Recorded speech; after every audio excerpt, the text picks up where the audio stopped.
Well, good morning. Welcome to Buckhead Church. We're glad you're here. We have a late arriving crowd, some from the parking deck, but some because it's Kidstuf Sunday. It's the people that went to Kidstuf dropping off their kids. But for those of you here nice and early, I want to say welcome to you. We're glad you're here. And if you're joining us for the first time, whether you're in the room or you're online, I want to say a special welcome to you. You came on a great day. It's an exciting Sunday. I'll tell you more about that in just a second. But if you'll scan the QR code on your chair, or if you're watching online, go to buckheadchurch.org/the-hub. On there, near the bottom, it says, if you're new here, start here. Click on that. Give us a little bit of information. We would love to give you some information about our church and find out how we can best serve you. And we'd love to just stay connected with you. So that's the best way to get started if you are new here. Also, if you're new, you may not know this. And if you've been coming for a while, you may not understand how this works. We're part of a network of churches. We have 8 churches here in Atlanta. Plus, we're a part of a network of churches that are not part of our 501c3 that are across the country and around the world. It's really exciting. You're going to hear a lot more about that because today is a really big day. It's an exciting day. We're not just starting a new series. We are starting a brand new series. So if you've been away for a while or you're coming for the first time, we're starting a brand new series today. But this is not just a new series. This is a new season in the life of our church. And we're really excited about this season that's coming up. In fact, today, you might learn some things about your church you didn't know that we're doing that are really exciting. And I hope that as a result of your experience today, you're even more encouraged about this community of faith, this church community you're a part of. So that's exciting. Also, as I mentioned earlier, it's also an exciting day because Kidstuf's happening today. If you weren't at the previous Kidstuf, after this service, there's another Kidstuf for anybody who has kids K through 5th grade. This is where kids take their parents to church, and I won't give away too much, but it is a high-flying act, and it will be a slam dunk for the whole family if you go. So that's my little teaser for you. Before that, we're going to sing a little bit. We're going to worship, and in fact, I'll invite our team out today. April's here, Glow's here, Kara's here, Aaron's here, Lauren's here. I mean, we got like an all-star crew leading us today. Why don't you guys go ahead and stand if you're willing and able to stand. These guys are going to be leading us along this incredible band. Don't be shy. Come on out here. We're going to sing this first song. It's a newer song. In fact, we introduced it just a couple of weeks ago. It's called Yahweh We Love You. And I just want to give you a thought as we get started today. This term, Yahweh, it's translated Lord in a lot of our scriptures. It's 4 Hebrew words. So if you don't learn anything else today, you can tell somebody you learned something right up front. I'm going to teach you some Hebrew. It's 4 Hebrew letters that make up this word. And actually, if you were to say these letters individually, it actually sounds like you're breathing. And I think it's interesting. I think this is the name of God, the name that God gave us for himself, because it's a reminder that the very breath we breathe is the breath God gave us. You didn't know this, but from the very first breath you took in life, you've been breathing the name of God in and out in your life. That's literally the breath that you have. It literally speaks the name of God on a regular basis. So we're not just going to speak the name of God with the breath that he's given us in our lungs. We're going to sing and we're going to worship him. If you're new to our church, you can jump in as you see fit. But what I want you to know is the reason we're singing is because we believe there's a God who not only created the world, but he created each one of us. And he sees us, and he wants to be an intimate part of our lives, and he wants us to trust him as he leads us. And so we've seen him be faithful, and we're going to sing about that today. Why don't you say hello to somebody, welcome them to Buckhead Church, and then April's going to lead us in this first song together.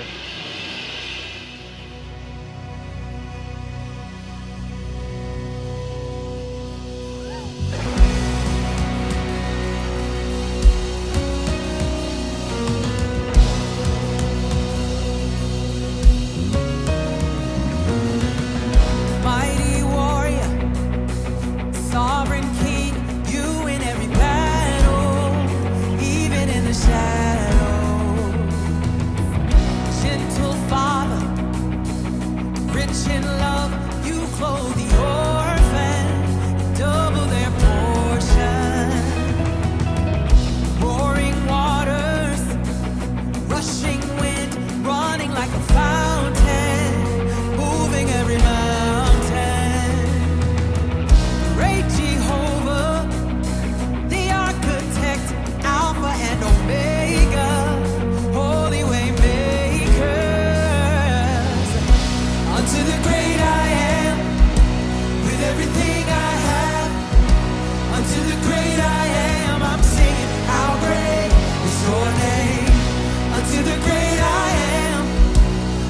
everything I have, unto the great I am, I'm singing, how great is your name. Wonder worker, bread of life, your body was broken, and heaven tore open. Now resurrected, lifted high, risen Messiah, glory in the highest. Unto the great I am, with everything I have, unto the great I am, I'm singing, how great is your name. Unto the great I am, with everything I have, oh, unto the great I am, I'm singing, how great is your name. We sing, how great is your name. There is no other name but yours. How great is your name. You are the King of kings and Lord of lords. How great is your name. We won't stop singing your praise. How great is your name. Here we go. So, oh, praise the Bride of Judah. Oh, praise the Lamb once slain. Yahweh, we love you. Yahweh, we love you. Oh, praise the Rock of Ages. Oh, praise the God who saves. Yahweh, we love you. Yahweh, we love you. Your name is our salvation. Jesus, the King of Kings. Yahweh, we love you. Yahweh, we love you. Your name is resurrection. Your name is everything. Yahweh, we love you. Yahweh, we love you. Yahweh, we love you. Yahweh, we love you. King of kings and Lord of lords. We love you. Yahweh, we love you. We love you. We love you. We love you. Yahweh, we love you. Yahweh, we love you. Yahweh, we love you. To the great I am. With everything I have, unto the great I am, I'm singing, how great is your name. Unto the great I am, with everything I have, unto the great I am, I'm singing, how great is your name. We've experienced your faithfulness, your goodness, your kindness, Lord. Because of that, we sing this. Come on. I've witnessed your faithfulness. I've seen you breathe life with it. So I'll pour out my praise again. You're worthy, God, you're worthy of all of it. Your promises never fail. Thank you, Lord. I've got stories I live to tell. So I'll pour out my praise again. You're worthy, God, you're worthy of all of it. When I was lost and all alone, your presence was where I found home. 'Cause you were there and you're here right now. And in every high and every low, you never left me without hope. 'Cause you were good and you're good right now. Yes, yes. 'Cause you were good and you're good right now. I've witnessed your faithfulness. I've seen you breathe life within. So I'll pour out my praise again. 'Cause you're worthy, God, you're worthy of all of it. Your promises never fail.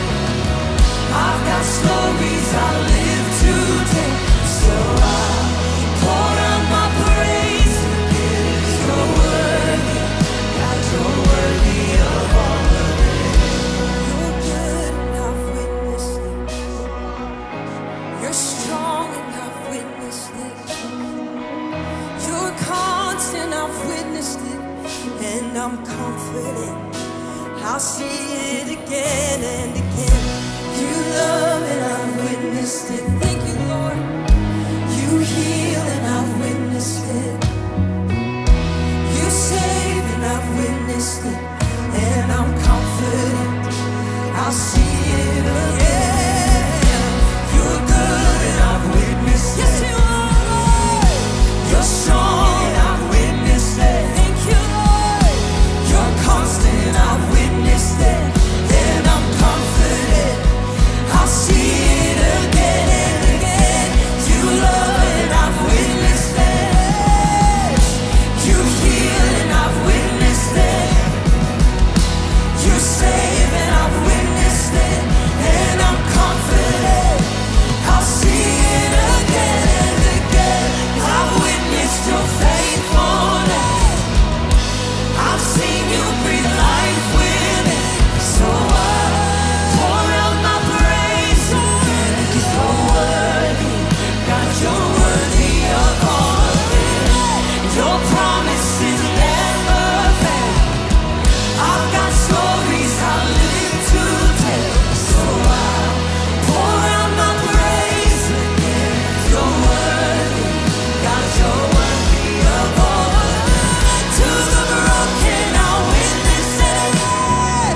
To the hurting, I'll witness it. To the lost, I will witness it. And I'll tell them this. I'll tell them what I witnessed. To my family, I'll witness it. Yes. To my city, I'll witness it. To the nation, I'll witness it. And I'll tell them this. I'll tell them what I witnessed. And in response to all that we've witnessed, we proclaim to God be the glory. To God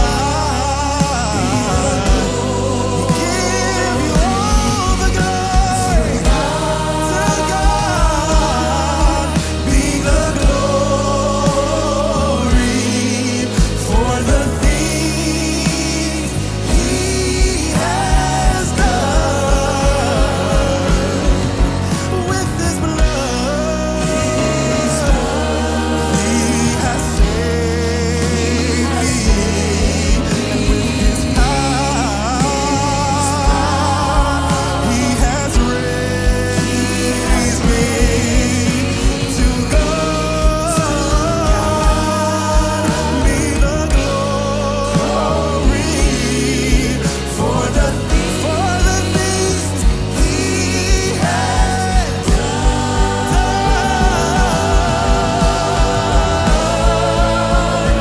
He has done.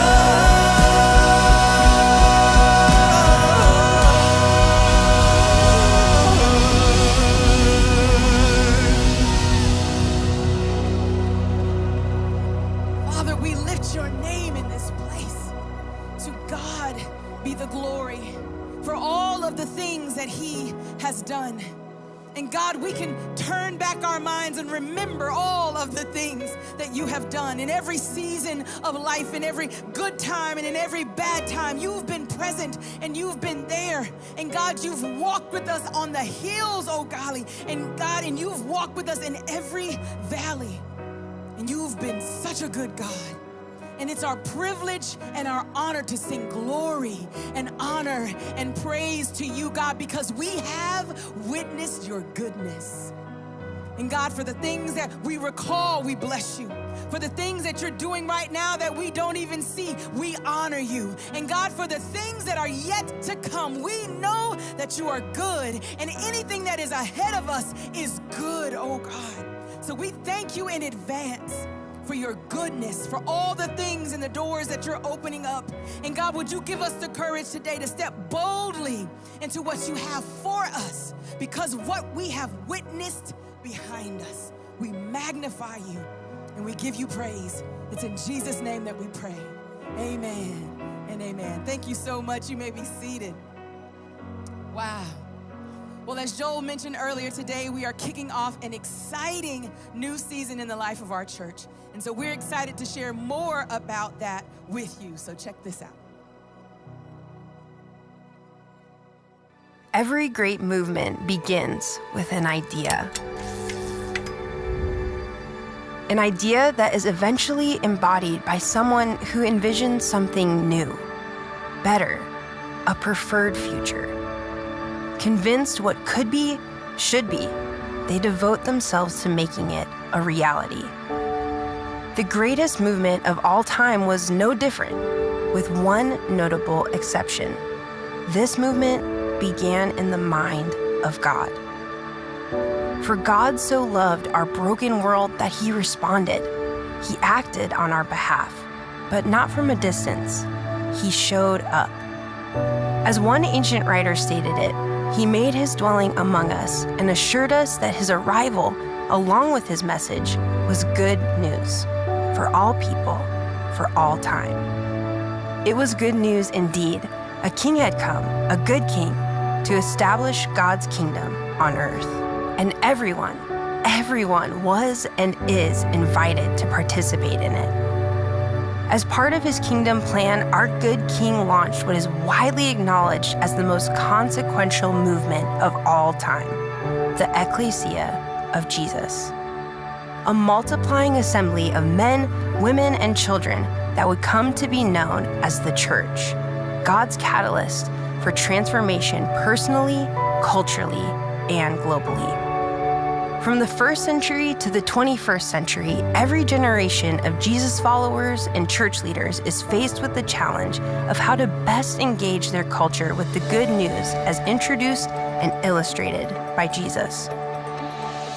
30 years ago, a group of Atlanta residents came together to take on that very task.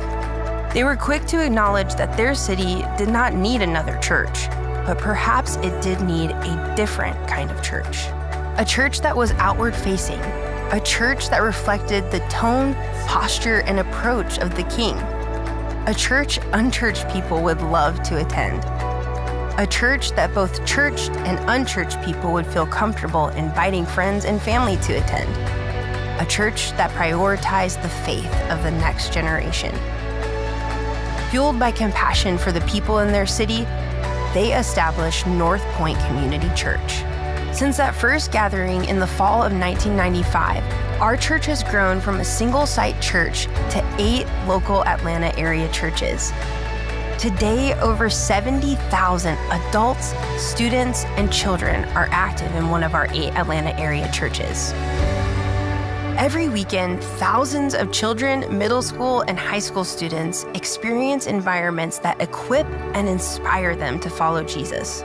Hundreds of young adults and college students, the generation famous for walking away from the church, are walking into our churches and experiencing firsthand that following Jesus is not an option, it's the best option.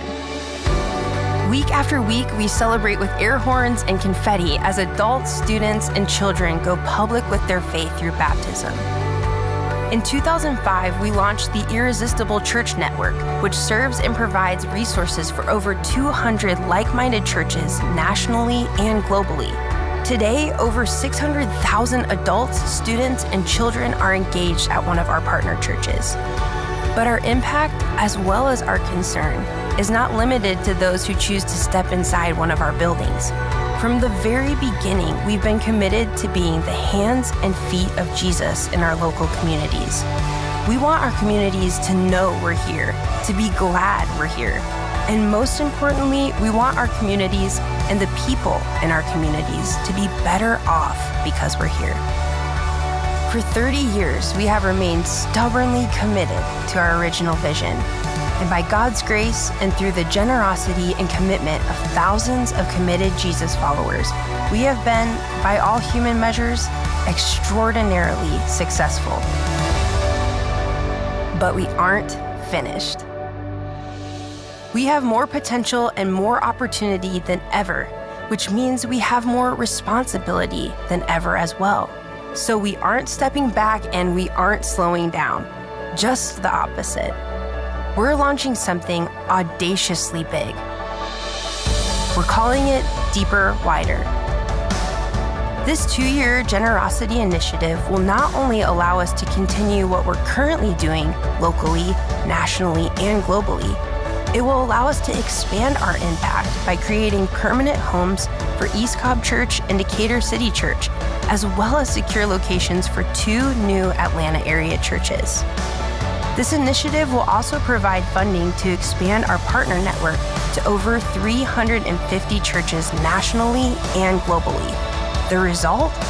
We would impact nearly 2.5 million adults, children, and students on a weekly basis. Beyond that, the Deeper, Wider Generosity Initiative will fund the development of a digital strategy designed to engage the 70 million religiously unaffiliated people in our nation with the teaching of Jesus, and ultimately connect them with a local church. And this is just the beginning. At the end of his ministry, Jesus gave his followers a mission to make disciples of all nations, teaching them all he had taught them. For 30 years, that has been our intent, and the entire time, God has been with us. We are confident that he will remain with us as we continue to do all we can to further the agenda of our King. Every great movement begins with an idea that is eventually embodied by someone or a group of someones who envision something new, better, a preferred future. Join us as we seek to embody the greatest movement of all time, the church, the ecclesia of Jesus.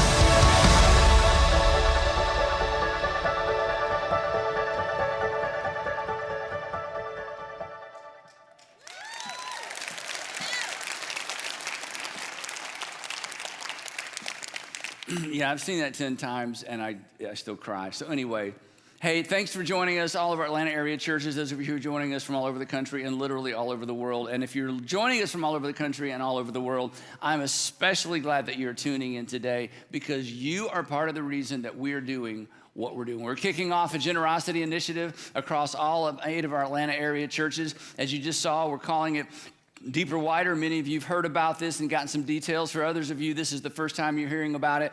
But the goal in the Deeper, Wider Generosity Initiative is to maximize our kingdom impact as a collection of churches locally, nationally, and globally. And when you leave here today, you're going to get this Deeper, Wider vision guide that's going to give you all the details, most of the details in terms of what this includes, what we want to accomplish. It's a big scope that you heard on the video. It really is an audaciously big goal. I'm not even sure it's possible, but we decided to attempt something that might be impossible, and that is okay. Now here's the thing. If you haven't been here for very long, here's something you need to know about our collection of churches. What you have accomplished and what we've accomplished together really is amazing. I mean, 8 amazing churches in the Atlanta area, one of the most important cities in the United States. 70,000 active people. That's not a mailing list. These are people who are active in one of our 8 Atlanta churches, plus 200 churches in our network. Southside churches, you're tuning in today. You're part of that. You're an extension of what we do and mirror what we do, and we learn as much from you as maybe you learn from us. Athens Church. And then there are not only about 100 churches in the United States, but about 116 churches spread out across the globe that run our model, learn from us, take advantage of what we provide for them, because they want to create outward-facing churches, not just in their cities, but in their country. And collectively, that's about 500,000 people that are impacted on a weekly basis because of what you do. But maybe as amazing as all of that is this. It's been 20 years since we've done any kind of fundraising with our entire organization. And here's how this works, and I understand this. You show up at your local church, whichever church you attend, you give money to that local church, and you look around and you think, hey, I hope that the money I'm giving is gonna help us do what we do here and support my family and all those kinds of things. And through the years, we've taken the small percentage of what we don't use locally, and we have invested in what we have been able to do nationally and globally. And while we've done a lot, and this is going to kind of explain a little bit of some of that a lot, we don't talk about that a lot because on Sunday morning we're busy talking about what's going on at the local campus, right?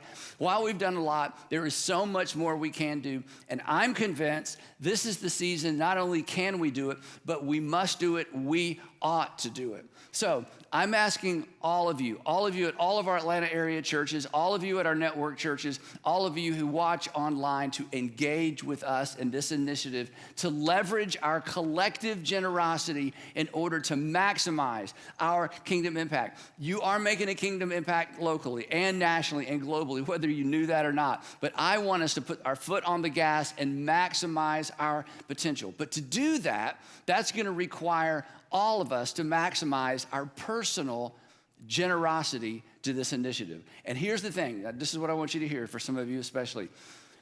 We're not doing this because your church needs your money. This isn't about your church needing your money.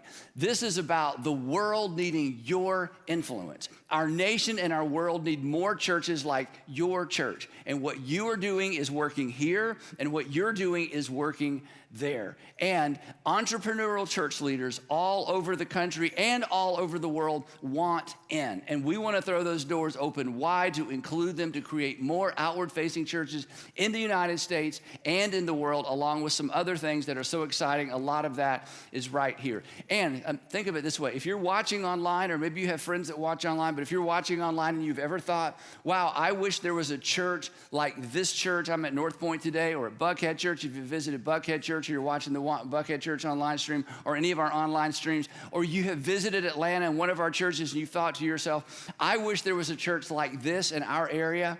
We do too.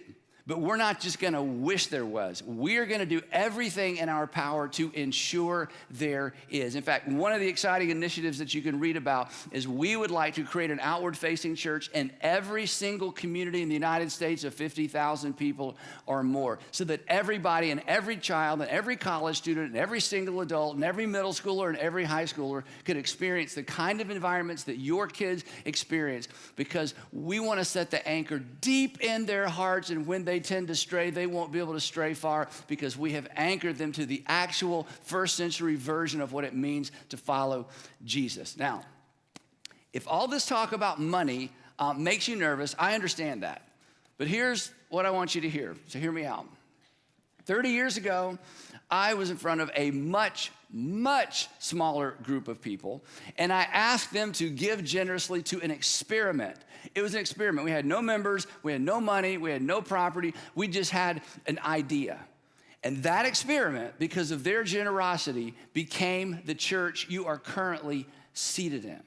And I know those people. Sandra and I are some of those people. And we are so grateful we said yes. And we gave sacrificially, and I don't miss the money, and I would not go back and undo that decision if my life depended on it, because of what I have seen and what we have seen God do. And here's the thing. We're grateful, and 5 years from now, it's a 2-year campaign with a 5-year investment. 5 years from now, thousands of men, women, students, and children, thousands will be grateful for you because of what you are about to do. Now, the other reason you don't have to get weird or feel weird about the preacher up here talking about money and asking you to give to a generosity campaign is this. People who have embraced, and many of you are here, you get what I'm about to say. People who have embraced what Jesus taught about money, and people who have embraced as a lifestyle what Jesus said about possessions, would tell you they are never going back. And as one of those, I would tell you I would never, ever go back. And Sandra and I are so fortunate that we were raised in homes and raised in churches that understood tithing and understood first and best giving and understood the value of investing in what God's doing in a community and in the world. And we just want those of you who have never experienced that because of fear, because of debt, because of whatever reason, because of you can't trust the church and all the stories you hear, we want you to engage. And I'm telling you, you will never meet a follower of Jesus who allowed their money to follow Jesus and his kingdom who regrets that. So you don't have to be nervous about this. We don't have to be weird about this. This is just one more opportunity to follow Jesus. Now, all of that begins with the whole idea of following Jesus with our money, the whole idea of what it means to be a steward or a follower of Jesus with our possessions and everything. It all comes back to one simple idea. And today, for a few minutes, I just want to introduce that one simple idea. For some of you, this might be review. For some of you've heard this before, but you've sort of drifted from it. I get that. For some of you, this may be a novel idea or a first time you've heard about it. And at the end, I'm going to ask you to spend a week thinking about it, but not doing anything about it. There's no real application for today's message other than a thought exercise. But it all goes back to acknowledging and applying one simple truth. King David said it first, and then King Jesus came along and reiterated it later. And King David made this statement or sort of exported or teased out this truth during a prayer that he prayed. And we're going to look at the part of that prayer in just a minute. But here's the one statement from King David's prayer all those years ago that kind of says it all. Here's what he said in a prayer to God. He said, everything in heaven and earth is yours. Everything in heaven and earth, he said, God, is yours. In other words, God, you own it all. And we are just managers, and we are simply temporary stewards of it. So here's the context of this prayer. It's kind of interesting. King David was in probably his mid to late 50s. He had settled all the border disputes around the ancient kingdom of Israel. So there was peace in the land.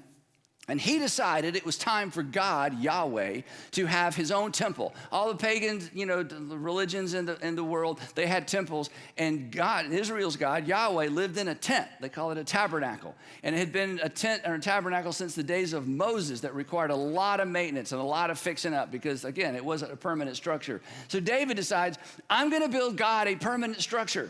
And so before he goes to work, a prophet came to see him named Nathan. And the prophet Nathan said to David, God spoke to me. And David, a couple of things. First of all, God's not asking for a building because he's the mobile God. He doesn't need a building. He's not tied to a piece of geography. But he appreciates the sentiment. But you can't build God the temple because you're the king. You're the warrior king. There's too much blood on your hands.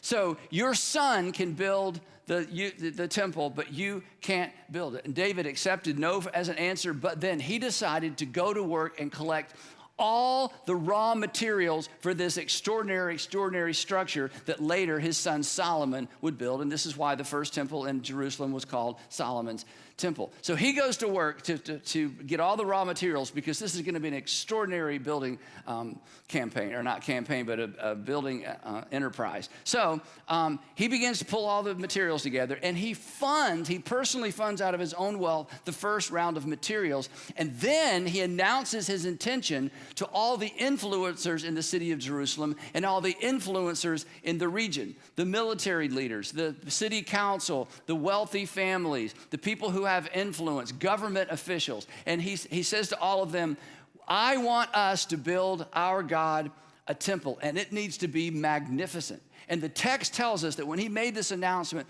that they gave willingly, because as you read the story, they saw this as an opportunity to participate in something grand and glorious for their God, and they didn't want to miss out.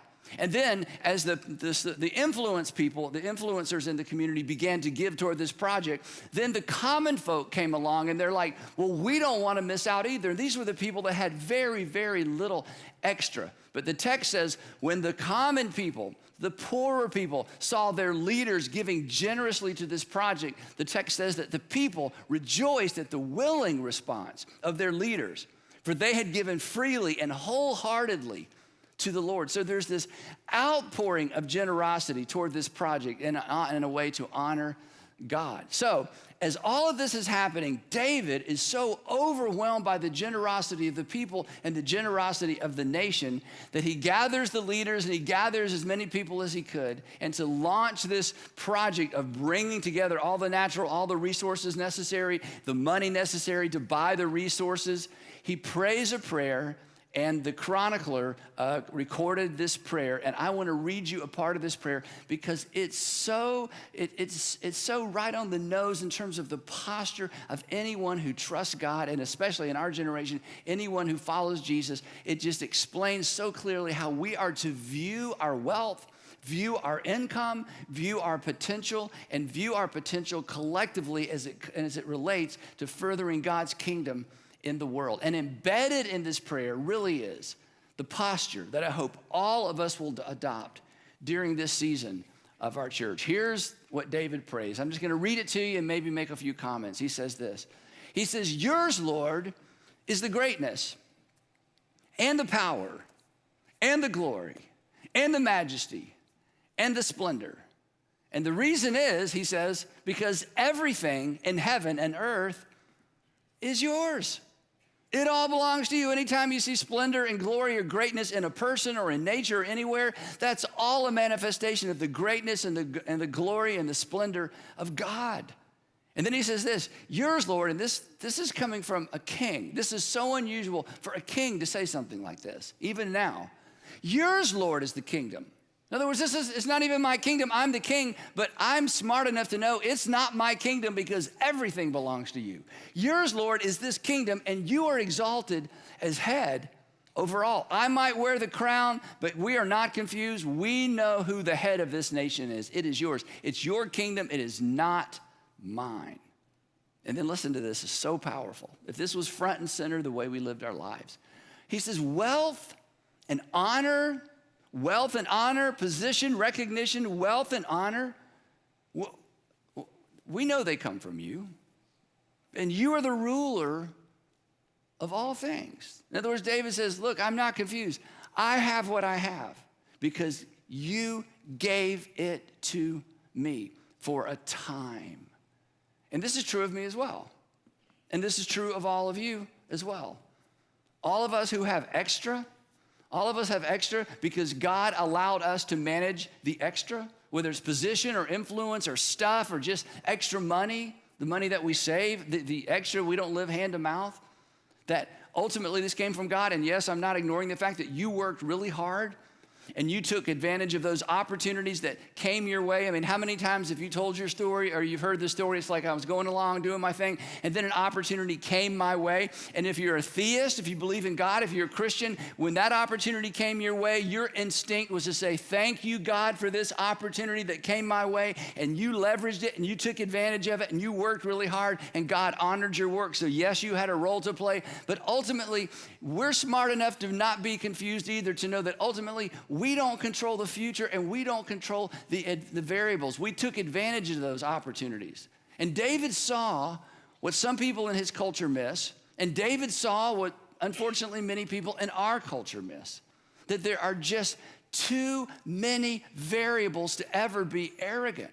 There are just too many variables, too many things that are out of our control to ever take credit, even for our hard work and taking advantage of the opportunities that come our way. That our success and our prosperity, yes, it's a result of some things we did, but ultimately we're smart enough to know we didn't determine our health. We didn't determine where we were born. We didn't determine when we were born. We didn't determine who we were born to. We didn't determine what it was in us that gave us the drive to work our way out of the environment we were born into. There are just too many variables that there's never any need. There's never any room for arrogance. That ultimately, to put it bluntly, arrogance is a reflection of ignorance. Arrogance says, I'm too ignorant to understand that I don't control the variables that have allowed me to be as successful as I am. And David is declaring before the whole nation, I'm not confused. I know why I'm the king. I know why I have this position. And I know why I have the margin I do to build this temple for God. Then he says this, he says, in your hands are strength and power to exalt and to give strength to all. In other words, again, he's acknowledging publicly, I am the king only because you chose me to be the king.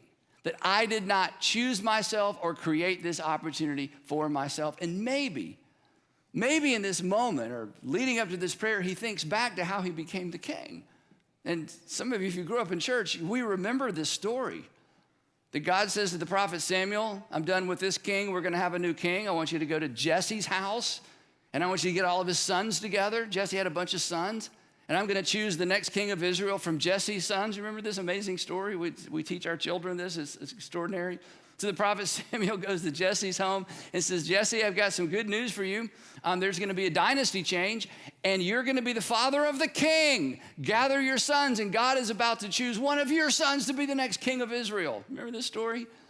And so instead, all the sons come out, and Eliab, the oldest, he's tall, he's kingly, he's strong. And Samuel's like, easy, this is the guy. And God says, no. He goes to the next one, no. And the prophet's like, Jesse, this awkward question, do you have any more sons? Because God says none of these guys are it.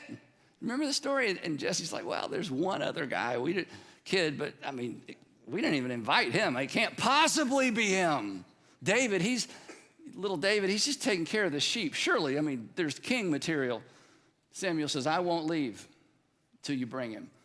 And in walks David. And God says, that's the guy. Samuel's like, this is it. David knew this. He was smart enough not to forget.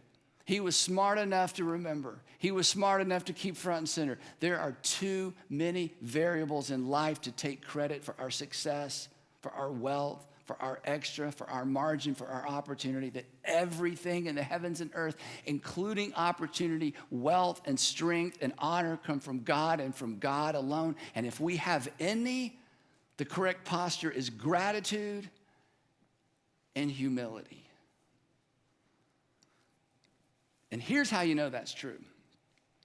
Because when you meet successful people who are humble and are quick to give credit to the people around them, and ultimately quick to give credit to God, you are moved by that, and you are impressed by that, and you are inspired by that, because you know they, with all their success, they are not confused.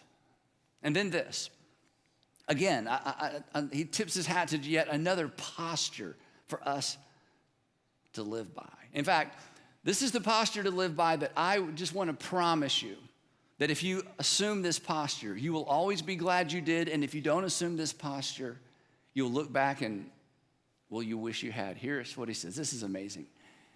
He's like, but who am I? But who am I? He's thinking about, he's the king, he's got all this opportunity, he's got this wealth, he's got this, but who am I? Why me? Why me? And then he extends it to the nation. But who am I? And who are my people? Who are we? Who am I and who are we that we should be able to give as generously as this? He asked the question that every honest, wealthy person asks at some point along the way. Why me and why not them? Why me and why not them? And because we live in a world where we know what's happening in the world globally and economically, you have all had that thought, and you've all asked that question in your own way. You look at what's happening in the world. You go on a global X trip. You meet with people who just don't have the opportunities we have and don't have the wealth that we have. And again, in so many cases, they're hand to mouth and they have so much joy. But at the same time, you can't help but wonder, this is the honest question, why me? Who am I? Why us? Who are we? And again, this was a culture where most people literally lived hand to mouth. When Jesus said, give us this day our daily bread, that was a literal prayer because food didn't keep. There was grain and there was wine. Everything else pretty much spoiled.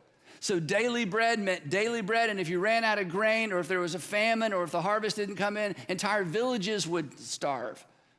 And David is saying, we actually have extra, but why us?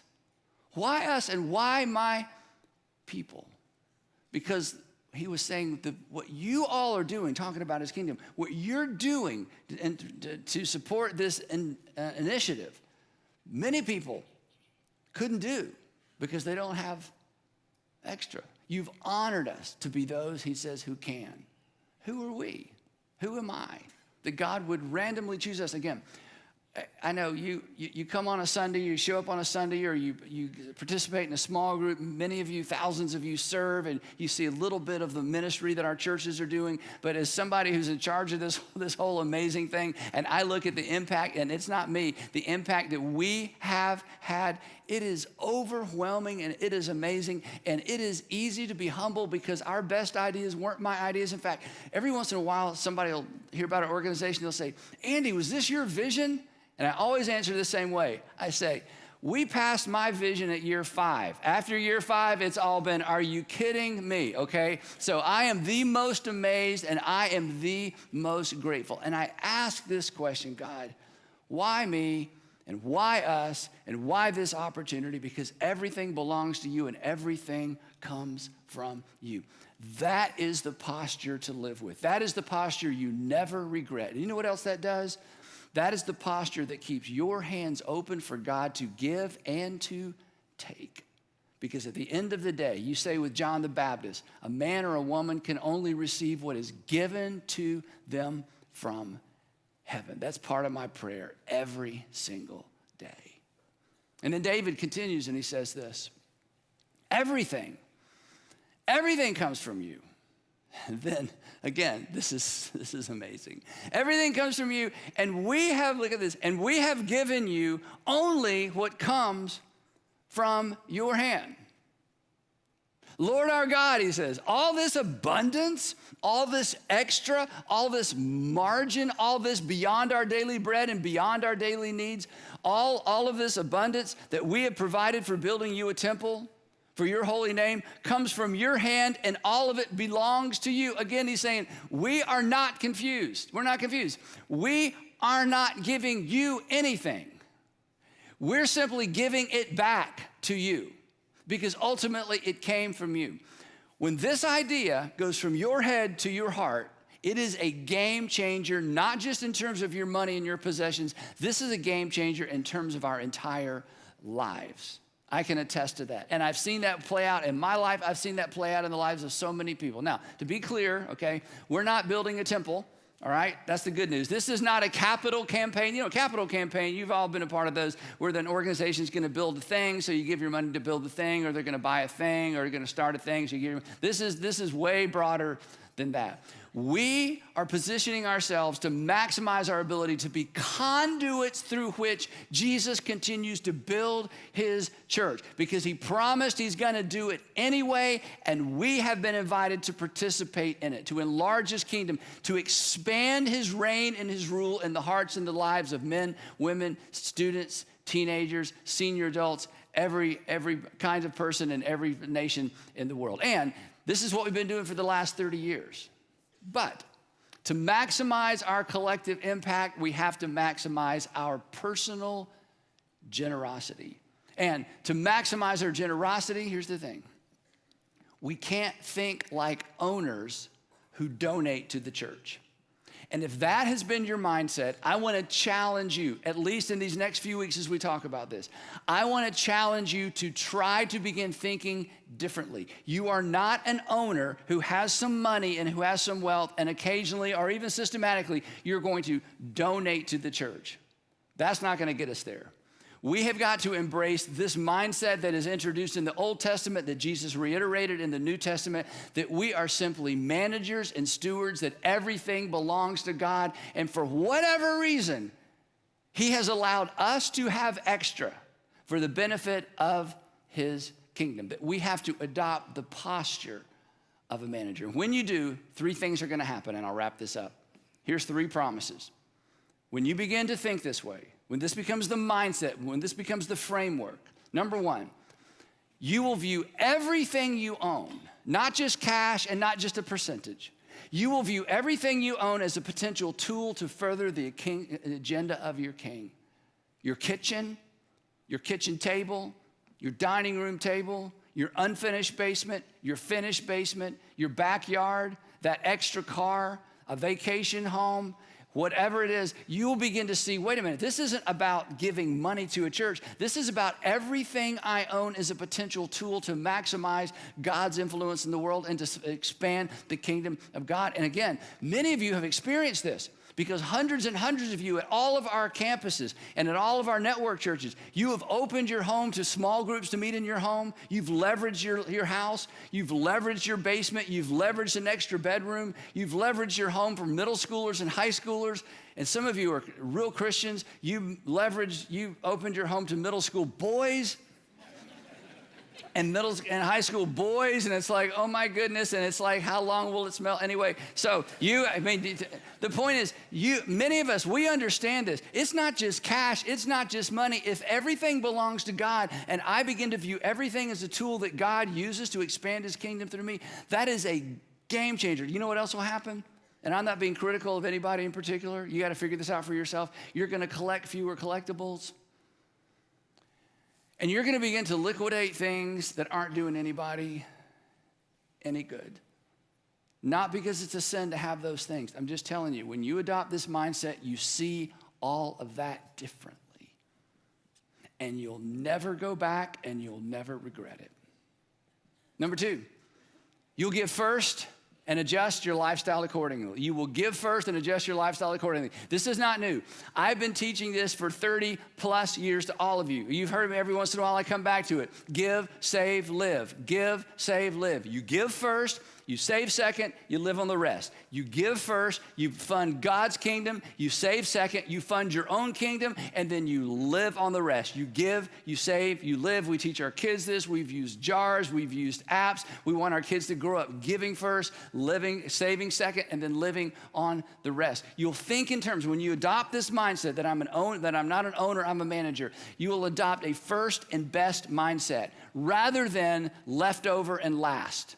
Most Americans give leftover and last. Don't be most Americans. Leftover and last means I've financed my kingdom. I got everything I want for now, and they need some money, so what can I afford to give? This is not about what can you afford to give. You just need to erase that mindset. That's not what we're talking about.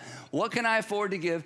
And what can I afford to give right now? That's how most people think, but that's not how stewards think. That's not how managers of God's wealth and margin and money think. They think differently than that. So it's not leftover and last. It's first and it's best. It's give, save, live on the rest. And then the third thing that's going to happen, and I could spend a lot of time on this, and I'll try not to. And I couldn't decide whether or not to say this, but I'm just going to say it, and please take it within the context that I mean it.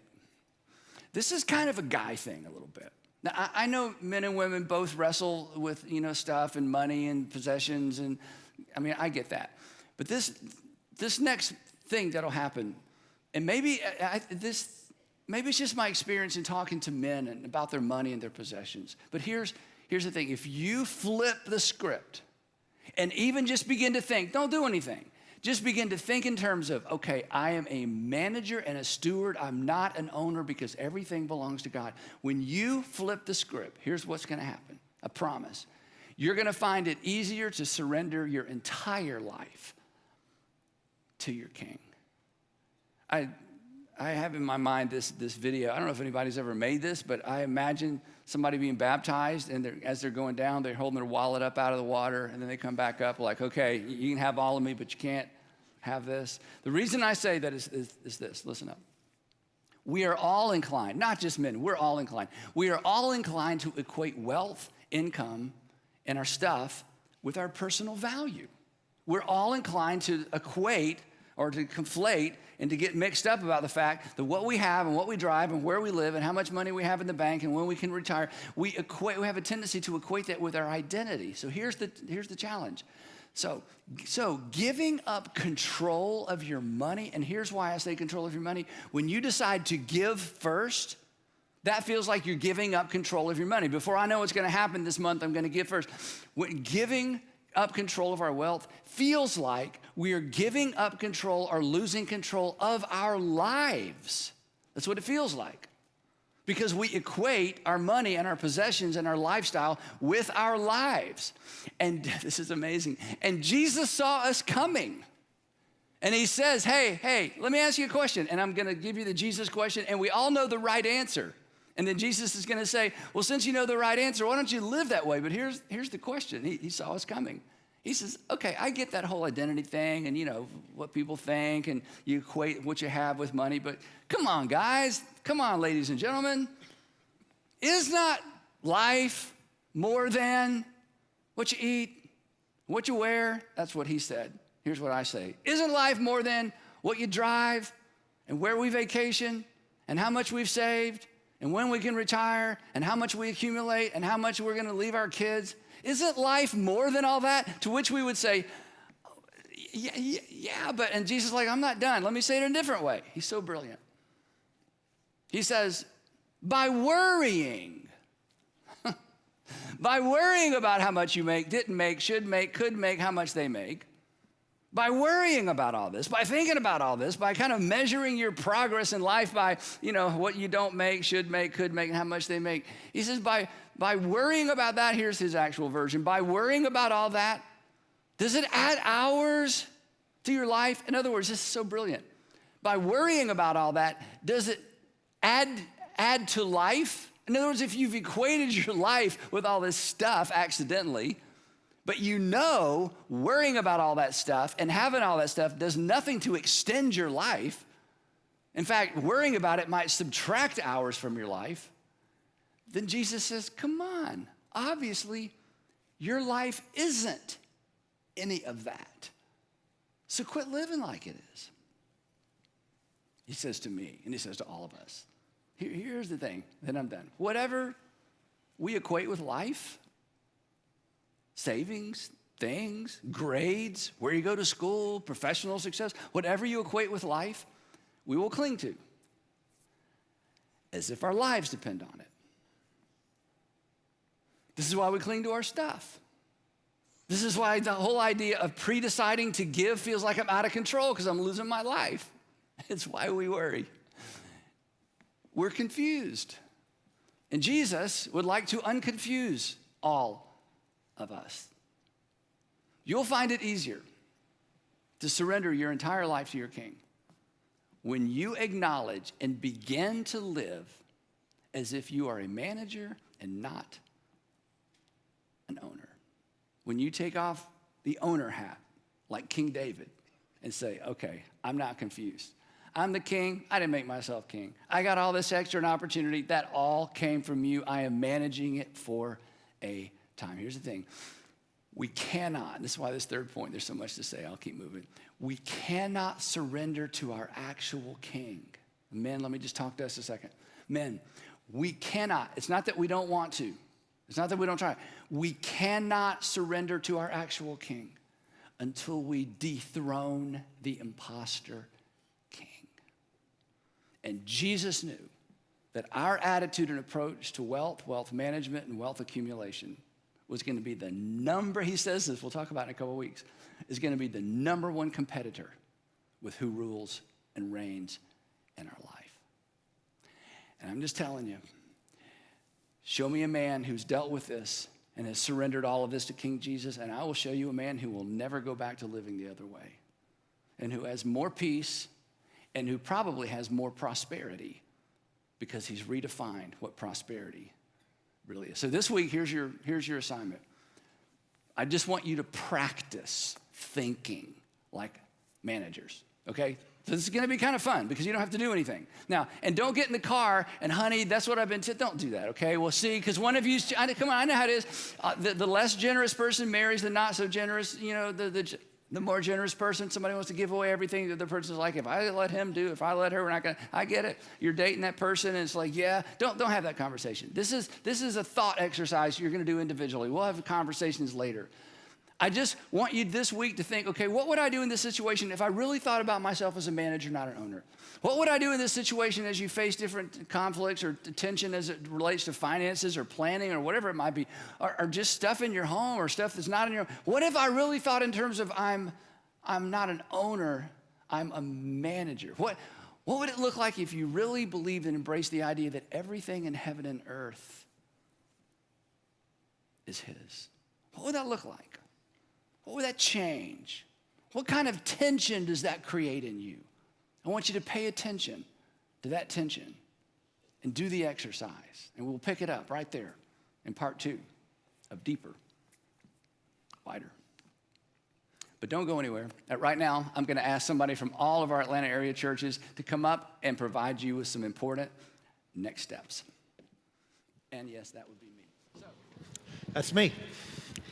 Hey, real quick, before anybody goes anywhere, you can't go anywhere. We locked all the doors. You can't get out. Just kidding, we didn't really do that. Don't anybody panic. We didn't lock any doors. That's not like, this isn't that type of thing.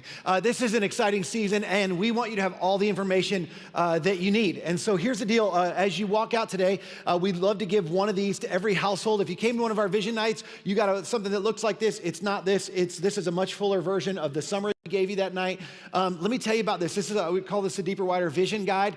There's lots of information in here, and there's past information on our church, sort of the history of our church. There's current information, the current reality of the scope of our ministry in our current network of churches, and then also the plans for what we believe God's leading us toward in the future. All that information is in here. And if you're watching online, you live outside the Atlanta area, a lot of this information is on our website as well as there's supplemental information on our website. I'll get to that in a second, but there's also a PDF of this. If you live outside the Atlanta area, you're going, how do I get one of those? You can download a PDF of this on our website, or if you want to share it with somebody else, it's right there on our website. None of this information is a secret, but there's also some great resources on our website. If you're in a small group, you probably already know about this. Your small group leader definitely knows about this.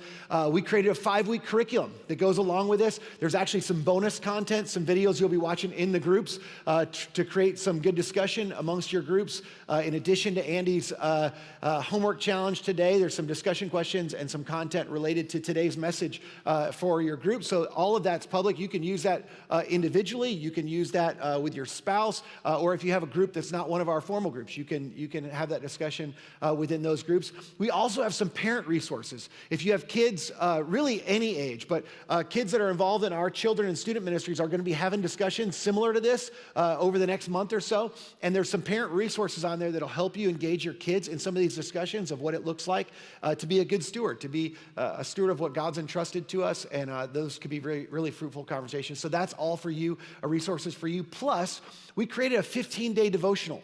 For anybody who wants to track along, you can do this in addition to the group curriculum. You can do this on your own. You can do this with a friend, with a spouse. You can do it if you have an accountability group.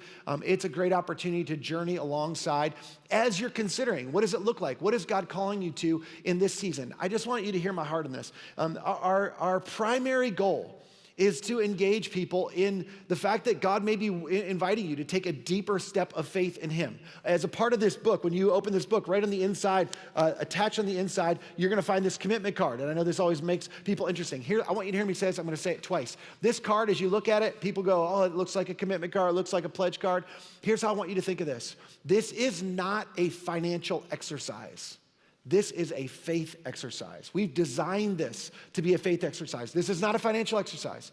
This is a faith exercise. This is an invitation to consider how God might be calling you to take a deeper step of faith in Him in this season so He can make a wider impact through all of us collectively. It's a faith exercise. As a matter of fact, there's a QR code that's on the facing page right here. If you'll click on that QR code, I created a video that will lead you through. We created this as a discipleship tool. It will lead you through a discipleship exercise to help you consider this in terms of faith growth. So I want you to hear me say that. In the coming weeks, we're going to have opportunities. Some of you have been to our vision night. You maybe been to another gathering because you're on a team or you're involved in our church. You've heard about this. You may be ready to go. You're going, I've had some of you ask me, when can I turn my card in? In fact, I've gotten that a lot lately.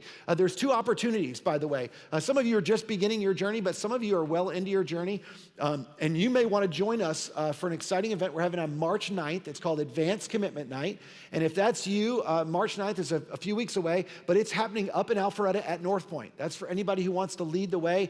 You want to make your commitment early. Advanced Commitment Night will be a special event. If you are wanting to lead the way, you're going to want to be there. I know it's all the way outside the perimeter, but you'll be fine, I promise. Pack a lunch, you'll get there, and you'll be fine. But it's on March 9th, it's in the evening, and again, people from all of our campuses are going to join that are wanting to lead the way on March 9th. And then on March 23rd, at the end of this series, we're going to have a Commitment Sunday here. As many of us make our commitments on that Sunday to see what God might want to do in and through us as a church. with all of that information, the book, the website, all the additional resources, should you have questions, I don't want anybody to leave confused. If you have criticisms or questions or concerns, I want you to get your questions asked. So one of the things we've done is we've set up a kiosk in the lobby, the Deeper Wider kiosk. You can go and ask your question there. If they don't have an answer to your question, they will make sure it gets to me, or they'll point you in the right direction to get an answer to your question. But we would love to help you. Again, none of this there's no secret agenda, there's no hidden agendas. We want everybody to have all the information. This is an invitation to an opportunity. That's all it is. We don't want anybody to feel guilty. We don't want anybody to give out of compulsion. We want to invite you to an opportunity. We believe this is a really exciting season of what God's called us to do as a church, what we're asking you to do individually, to do and steward to be good managers of what God has entrusted to us, the influence, the opportunity that he's entrusted to us as a church. We want to do collectively the same thing that God's called us to do individually. So I hope you'll go on this journey with us. We're just getting started this week. I would love for you to prioritize the next 4 weeks as we're going on this journey together in this Deeper, Wider season, and we'll see the exciting things that God wants to do in and through us as a church. Last thing I'll say before you go, if you have kindergarten through fifth graders, there is one more Kidstuf show. You can join me and my family right after this service over in the Kidstuf Theater for that. Other than that, as I tell you every week, let's go be the church where we live, work, and play, and we'll see you next Sunday right back here at Buckhead Church.